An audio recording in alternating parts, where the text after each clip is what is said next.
Welcome to the channel Field of Physics. My name is Professor Muhammad Khalid. We are solving HRK problem Holiday Resnick Crane. Chapter number 8 start किया हुआ है, law of conservation of mechanical energy and work energy principal. तो आज का question number 55 है। इसकी statement आपके सामने लिखी हुई। इस स्टेटमेंट को यहाँ पे मैं एक्सप्लेन कर देता हूँ कि ये स्प्रिंग ब्लॉक के साथ अटैच है जिसका मैस m गिवन है और m की वैल्यू ब्लॉक के मैस की जो वैल्यू है वो 3.5 kg है। तो ये पहले स्प्रिंग कंप्रेस स्टेट में है। इन स्प्रिंग जो है ये बिल्कुल एग्जैक्टली ऐसे है, ये नेचुरल लेंथ पे नहीं है बल्कि ये कंप्रेस्ड है, ठीक है। और सारा सिस्टम एक्सेलरेट है, कंप्रेस स्प्रिंग है और इनिशियली एट रेस्ट है। ये कंप्रेस स्प्रिंग है यानी ये, और ब्लॉक इसके साथ अटैच है। Mass block spring block system है। एकदम से इस स्प्रिंग को रिलीज़ किया जाता है तो ये स्प्रिंग जो है इस साइड पे जो है वो मोशन स्टार्ट कर देता है, ठीक है। इस पॉइंट से इस पॉइंट तक, यानी ये जो पॉइंट है इसको अगर मैं एक्सटेंड करूं तो स्प्रिंग अपनी नेचुरल लेंथ पे आ जाता है, जो उसकी नेचुरल लेंथ थी, ना एलोंगेटेड था ना कंप्रेस्ड था। इस लेंथ तक no friction, there is no force of friction. ये क्वेश्चन है। तो जब ये ब्लॉक कंप्रेस स्टेट में स्प्रिंग था, स्प्रिंग ने इसको एनर्जी ट्रांसफ़र की और ब्लॉक जब स्प्रिंग की नेचुरल लेंथ पे पहुंचा, नॉर्मल लेंथ पे स्प्रिंग पे पहुंचा, डिटैच हो गया, ब्लॉक स्प्रिंग से डिटैच हो गया। और जो ही डिटैच हुआ इस पॉइंट पे, तो इससे आगे ये एक फ्रिक्शनल सरफेस पे मूव करने लगा और जिसकी काइनेटिक फ्रिक्शन का कोफिशिएंट गिवन है 0.25। ये इसकी काइनेटिक फ्रिक्शन का कोफिशिएंट है। ये प्रॉब्लम की अंडरस्टैंडिंग है, ठीक है। इसको मैं एक दफ़ा रिपीट कर देता हूँ कि ये कंप्रेस स्प्रिंग था, इनिशियली एट रेस्ट, इसकी कोई काइनेटिक एनर्जी नहीं थी, सिस्टम रेस्ट पे था। स्प्रिंग की कंप्रेशन रिलीज़ हुई, स्प्रिंग रिलीज़ हुआ, कंप्रेशन ख़त्म हो गई और स्प्रिंग एक्सेलरेट हुआ टुवर्ड द राइट साइड। और जब स्प्रिंग अपनी नेचुरल ओरिजिनल लेंथ पे पहुंचा, ये ब्लॉक जो है एक ऐसी सरफेस पे आ गया जो अब फ्रिक्शन लेस नहीं है। पहले ये सतह फ्रिक्शन लेस थी यहाँ पे, अब आगे जो ब्लॉक ट्रांसफ़र हुआ है उसकी सतह जो है वो फ्रिक्शन लेस नहीं है। फ्रिक्शन एक्ट करती है अपोज दी मोशन, ये मोशन इस तरफ हो रही, फ्रिक्शन उसके अपोजिट है। फाइनली ब्लॉक जो है यहाँ पे स्टॉप हो गया है। स्टॉप होने का मतलब कि इस पॉइंट पे उसकी काइनेटिक एनर्जी जो है वो 0 हो गई। तो हमने इसमें 3 चीज़ें जो हैं वो फाइंड आउट करनी है। Point A, the increase in the thermal energy of the block floor system. ये ब्लॉक और फ्लोर सिस्टम जब इस स्प्रिंग इसको रिलीज़ करेगा, यहाँ से ये ब्लॉक मूव करेगा फ्रिक्शन वाली सतह पे, तो उसमें थर्मल एनर्जी जनरेटेड कितनी होगी वो हमने फाइंड आउट करनी है, थर्मल एनर्जी। और ये गिवन है कि ये डिस्टेंस जो है डी, यहाँ से लेके यहाँ तक ये डिस्टेंस जो है वो 7.8 मीटर है और इतने डिस्टेंस बाद उसकी काइनेटिक एनर्जी 0 हो जाती, रुक जाता है। तो एक्चुअली हमने फाइंड आउट करना है work done by the frictional force. तो work done by the frictional force हम फाइंड आउट करेंगे, वर्क डन बाय फ्रिक्शन। तो फ्रिक्शन फोर्स चूँकि काइनेटिक फ्रिक्शन है, एफ के लिखेंगे, एफ के into displacement. F dot d होता है लेकिन F dot d cos theta नहीं लिखते कि ये पैरेलल है। Displacement force parallel, anti parallel, force opposite है, फ्रिक्शन डिस्प्लेसमेंट आगे, ज़ाहिर है वर्क डन बाय फ्रिक्शन सबको पता है नेगेटिव होता है, but we are interested in the magnitude. ठीक है, तो ये नेगेटिव होता है वर्क डन। फ्रिक्शन एफ के जो होता है इसका फार्मूला होता है म्यू के नॉर्मल रिएक्शन इनटू डी।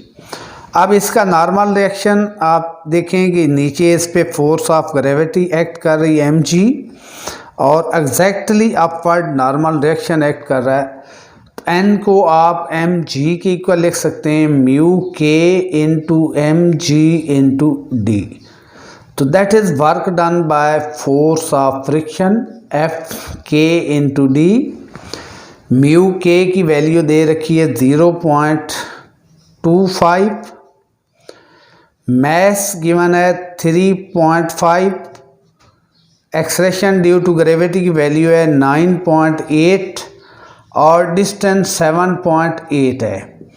तो ये सारे फैक्टर्स को जब आप मल्टीप्लाई करते हो तो आपके पास ये फ्रिक्शनल फोर्स का वर्क डन जो आता है अप्रॉक्सीमेटली 66.88 जाउल है, और आप इसको लिख सकते हो 67 joule. That is work done bye frictional force.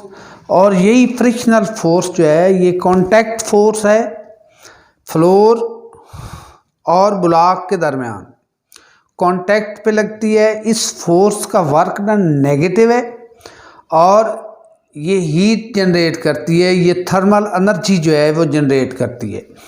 तो actually work done bye frictional force जो है यहाँ से यहाँ तक ये नेगेटिव वर्क होगा, और ये नेगेटिव वर्क चूँकि कांटेक्ट दो सरफेस रब कर रही हैं तो हीट एनर्जी प्रोड्यूस होगी, वो थर्मल एनर्जी होगी, और ये इंक्रीज इन थर्मल एनर्जी है। इंक्रीज दूसरे लफ्ज़ों में आप ये कह सकते हैं कि इंक्रीज इन थर्मल एनर्जी का मतलब work done by the frictional force, that is force of contact. तो ये पार्ट ए का आंसर हमारे पास आ गया। अब अगला part B, the maximum kinetic energy of the block यहाँ से ये कंप्रेस स्टेट पे था, यहाँ से नॉर्मल पे आया। इतनी एनर्जी जो स्प्रिंग की थी, स्प्रिंग की इनिशियल स्प्रिंग जब कंप्रेस था, इसको दोबारा बना लेते हैं कि that was compress spring and surface was frictionless. ये ब्लॉक मैस m का है, ये कंप्रेस स्प्रिंग था। यहाँ से यहाँ तक ये नेचुरल लेंथ स्प्रिंग की है, यहाँ तक नो फ्रिक्शन है, there is no friction.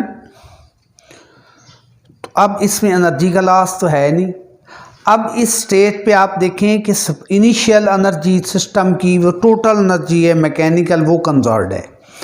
Initial rest पे सिस्टम जो है वो रेस्ट पे है, ठीक है। काइनेटिक एनर्जी है नहीं। हाफ के इलास्टिक पोटेंशियल एनर्जी है, हाफ के एक्स स्क्वायर है, हाफ के एक्स स्क्वायर। और ये स्प्रिंग जब यहाँ पे आता है, नेचुरल लेंथ पे आता है, यहाँ पे आता है, इधर को मूव करता है, तो ये अपनी सारी एनर्जी ट्रांसफ़र कर देता है to the kinetic energy of the block.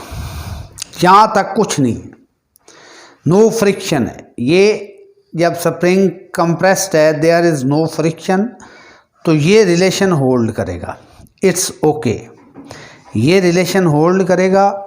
जितनी स्प्रिंग के अंदर इलास्टिक पोटेंशियल एनर्जी स्टोर्ड थी, जब स्प्रिंग को रिलीज़ किया गया उसने सारी एनर्जी अपनी ट्रांसफ़र कर दी to the kinetic energy of the block. अब जब यहाँ ब्लॉक आया तो आगे इसकी फ्रिक्शनल फोर्स इस पे एक्ट कर रही है। इस स्टेट में ब्लॉक के पास जो काइनेटिक एनर्जी है वो हाफ mv² है। एट दिस स्टेज इसके पास जो काइनेटिक एनर्जी है हाफ mv² है, और एंड पे काइनेटिक एनर्जी KEF जो है वो 0 हो जाती है। मतलब फ्रिक्शन उसको खा गई, काइनेटिक एनर्जी को रिटॉर्ड किया फ्रिक्शन ने, ठीक है। तो इसका मतलब है कि ये एनर्जी यहाँ से इसने ली, law of conservation of energy से ये एनर्जी कैरी कर रहा है इस पॉइंट पे, इनिशियल पॉइंट पे, और यहाँ पे रुक गया। यानी ये एनर्जी इसकी मैक्सिमम एनर्जी थी, और यहाँ पे ब्लॉक रुक गया है, यानी फ्रिक्शन ने उसको रोक दिया है। इसका मतलब है कि इसकी kinetic energy half mv² dissipate हो गई, work done against friction F.D, और F.D की हम वैल्यू फाइंड कर चुके हैं, दैट इज़ 67 जूल। ठीक है, इसको एक दफ़ा फिर बता देते हैं कि ब्लॉक के पास कंप्रेस स्टेट में कोई काइनेटिक एनर्जी नहीं थी। स्प्रिंग के पास इलास्टिक पोटेंशियल एनर्जी थी, स्प्रिंग रिलीज हुआ, स्प्रिंग ने अपनी एनर्जी ट्रांसफ़र कर दी, ट्रांसफ़र करना शुरू की। जब स्प्रिंग नेचुरल लेंथ पे आया तो उसने सारी की सारी इलास्टिक पोटेंशियल एनर्जी इस ब्लॉक को ट्रांसफ़र कर दी। अब ब्लॉक ये काइनेटिक एनर्जी लेके कैरी कर रहा है फ्रिक्शनल सरफेस पे। फ्रिक्शनल इसकी रिलेटिव मोशन के अपोजिट है, यानी ब्लॉक राइट जा रहा है, फ्रिक्शन उसके बैकवर्ड है। तो ये काइनेटिक एनर्जी यूटिलाइज हो रही है डूइंग वर्क अगेंस्ट फ्रिक्शन। मतलब दूसरे लफ्ज़ों में ये कि जितनी भी इसकी काइनेटिक एनर्जी थी वो फ्रिक्शन उसको डिसिपेट कर गई है, यानी फ्रिक्शन की frictional work done against friction में वो खर्च हो गई है। तो वर्क डन बाय फ्रिक्शन हमने निकाला है 67 जूल। तो ये काइनेटिक एनर्जी एक्चुअली ये कैरी कर रहा था इस पॉइंट से जहाँ से फ्रिक्शन शुरू हुई है और यहाँ पे रुका है, यानी ये kinetic energy equal to work done by friction है, और वर्क डन बाय फ्रिक्शन हम फाइंड कर चुके हैं, दैट इज़ 67 जूल। तो बी पार्ट का आंसर भी हमारे पास आ गया, maximum kinetic energy of the block. ठीक है, ब्लॉक ने एनर्जी ली कहाँ से? जब वो कंप्रेस था उसकी कोई काइनेटिक एनर्जी नहीं थी, स्प्रिंग रिलीज हुआ, स्प्रिंग ने अपनी इलास्टिक पोटेंशियल एनर्जी ट्रांसफ़र कर दी to the kinetic energy of the block, और वो काइनेटिक एनर्जी डिसिपेट होगी ब्लॉक की against doing work against the friction, और उसकी ये वैल्यू आ जाती।